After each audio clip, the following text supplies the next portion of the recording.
नमस्कार. जळगाव तडका रेसिपीमध्ये तुम्हा सर्वांचे खूप खूप स्वागत. लहानांपासून मोठ्यांपर्यंत सर्वांच्याच आवडीची चकली आज आपण बनवणार आहोत. बिना भाजणीची, उकड न घालता झटपट अगदी 2च साहित्यामध्ये ही चकली बनवू शकता तुम्ही. तर ही चकली बघा किती कुरकुरीत आणि पोकळ अशी बनवून तयार झालेली आहे. वेळेवर घरात जर फक्त तांदळाचं पीठ असेल तर तुम्ही ही चकली हवी तेव्हा बनवू शकता. तर चकली बनवण्यासाठी इथे आपल्याला सर्वात आधी डाळवं लागणार आहे. तर हे डाळवं आधीच भाजलेलं असतं, त्यामुळे आपल्याला वेगळं भाजून घेण्याची गरज नाही. ह्या डाळव्याचं आपल्याला मिक्सरमध्ये छान दळून पीठ तयार करून घ्यायचं आहे. आता मिक्सरच्या भांड्यामध्ये मी डाळवं घातलेलं आहे आणि व्यवस्थित दळून पीठ तयार करून घेतलेलं आहे. पीठ आपल्याला चाळणीने चाळून घ्यायचं आहे. चाळणीमध्ये हे तयार पीठ घातलं आणि ज्या वाटीने किंवा कपाने तुम्ही डाळवं घेतलं आहे त्याच वाटी कपाच्या साहाय्याने तुम्हाला तांदळाचं पीठ घ्यायचं आहे. तर इथे तांदळाचं पीठ अगदी छान बारीक असं हे आहे.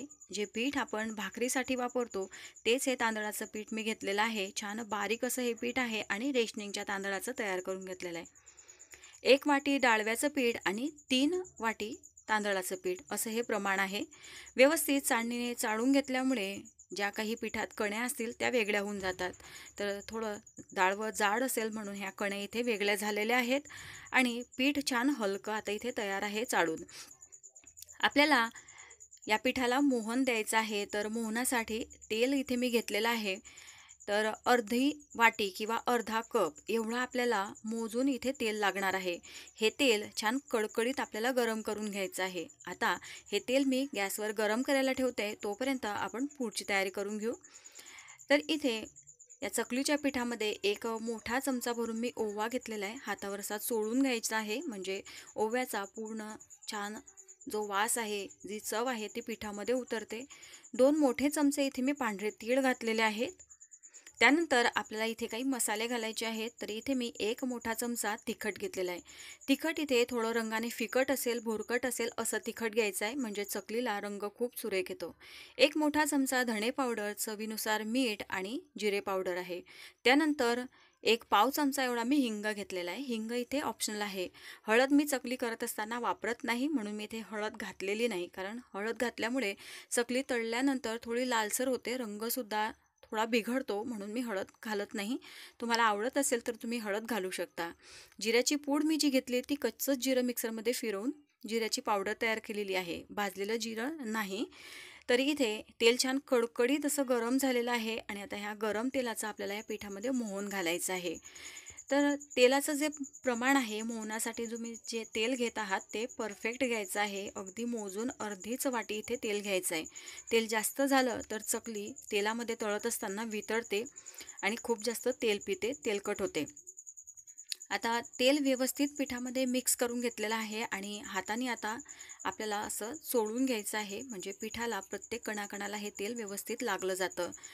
सर्वात आधी पिठामध्ये सर्व कोरडे मसाले मिक्स करायचे आहे, नंतरच इथे तेल घालायचं आहे. म्हणजे कोरडे मसाले घातल्या लगेच त्यावर तेल घातलं तर ते मसाले करपतात आणि चव खराब होते.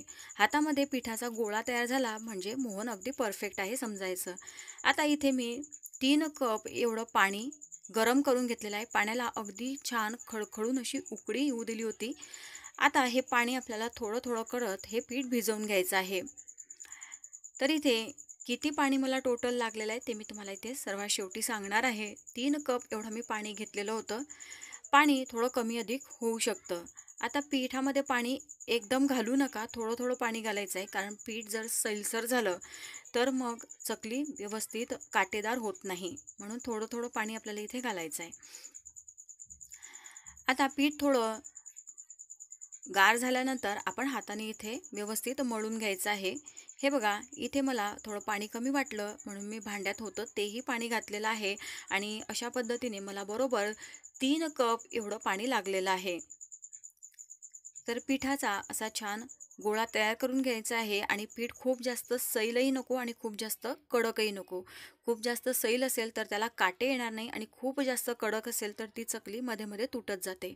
आता चकलीसाठी इथे मी हा साचा घेतलेला आहे. साच्याला व्यवस्थित तेल लावून आपल्याला ग्रीस करून घ्यायचं आहे आधी. त्यानंतर यामध्ये आपल्याला हे पीठ भरायचं आहे. तर पीठ भरण्याच्या आधी व्यवस्थित पीठ असं व्यवस्थित चुरून घ्यायचं आहे.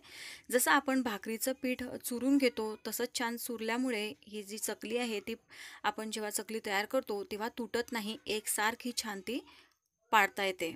म्हणून पीठ सर्वात आधी व्यवस्थित चुरून घ्यायचं आहे आणि छान साच्यामध्ये दाबून भरायचं आहे.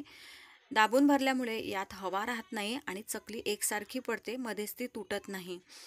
आता पीठ दाबून भरल्यानंतर साचा छान बंद करायचा आहे आणि चकल्या पाडून घ्यायच्या आहे.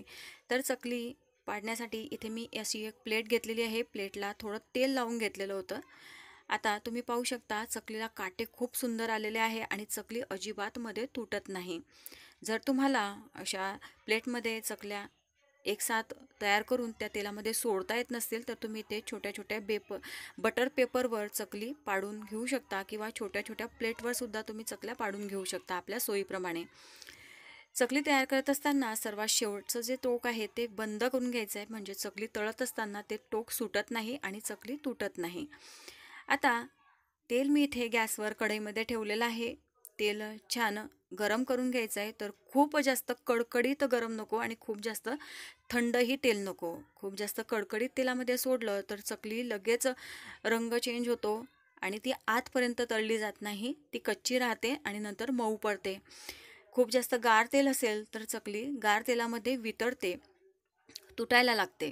त्यामुळे मध्यम गरम असं आपल्याला तेल घ्यायचं आहे आणि तेलामध्ये चकली छान तळायची आहे. तेलात येतील तेवढ्याच चकल्या इथे सोडायच्या आहे. सुरुवातीला चकलीवर असा फेस आलेला तुम्ही पाहू शकता. नंतर जो फेस थोडा शांत झाल्यानंतर आपल्याला चकली इथे पलटी करून घ्यायची आहे. थोड्या चकल्या चिटकलेल्या आहे त्यामुळे अशा काट्याच्या साह्याने मी हळूवार वेगळ्या करून घेतलेल्या आहे.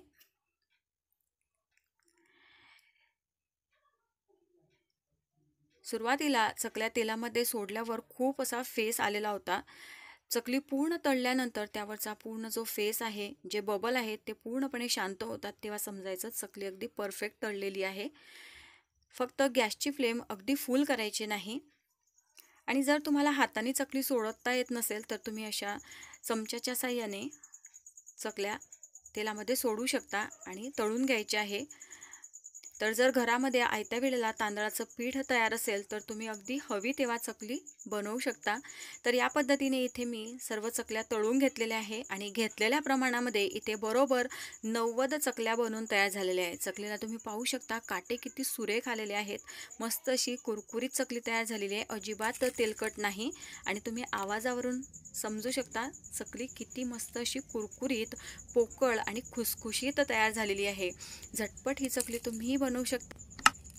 रेसिपी आवडली असेल तर एक लाईक करा, जास्तीत जास्त शेअर करा आणि चॅनलला सबस्क्राईब करायला विसरू नका. धन्यवाद.